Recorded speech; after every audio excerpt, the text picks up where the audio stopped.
Hello guys, വയനാട്ടിലോട്ടുള്ള യാത്രയിൽ എന്തൊക്കെ കഴിച്ചെന്ന് കണ്ടാലോ.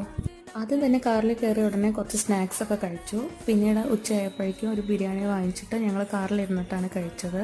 നല്ല ടേസ്റ്റ്, അടിപൊളി ബിരിയാണി ആയിരുന്നു. താമരശ്ശേരി ചുരത്തിൽ നല്ല ബ്ലോക്ക് ആയതുകൊണ്ട് തന്നെ രണ്ടാം വളവ് എത്തിയപ്പോൾ കാടമുട്ടയും അതിൻ്റെ കൂടെ കല്ലുമ്മക്കായും ഒരു ചായയും കൂടെ ഞങ്ങൾ കഴിച്ചായിരുന്നു. അത് പിന്നെ മസ്റ്റ് ആണല്ലോ താമരശ്ശേരി ചുരം കയറുമ്പോൾ. പിന്നീട് ഞങ്ങൾ റിസോർട്ടിലെത്തിയിട്ട് ഒരു വെൽക്കം ഡ്രിങ്ക് ആയി തന്നത് ചുക്ക് കാപ്പി ആയിരുന്നു.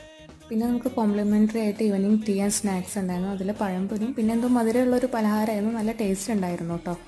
പിന്നെ അന്ന് രാത്രി മന്തി നൂഡിൽസൊക്കെ കഴിച്ച് അതിൻ്റെ വീഡിയോ എടുക്കാൻ മറന്നു. പിറ്റേ ദിവസം രാവിലെ എനിക്ക് കോഫിയും ഏട്ടന് ചായയാണ് ഉണ്ടാക്കിയത്. പിന്നെ മോർണിംഗിൽ ബ്രേക്ക്ഫാസ്റ്റ് കോംപ്ലിമെൻ്ററി ആയിരുന്നു. അതുകൊണ്ട് എല്ലാ ഐറ്റംസും തട്ടി വിട്ടിട്ടുണ്ടായിരുന്നു. പിന്നെ നമ്മൾ പറയുന്നതിനനുസരിച്ച് അവർ ലൈവായിട്ട് ദോശയോ അതുപോലെ ഓംലേറ്റോ ഒക്കെ ഉണ്ടാക്കി തന്നിരുന്നു. നമ്മളൊരു ചീസ് ഓംലേറ്റും പിന്നെ ഒരു മസാല ഓംലേറ്റും പറഞ്ഞത്.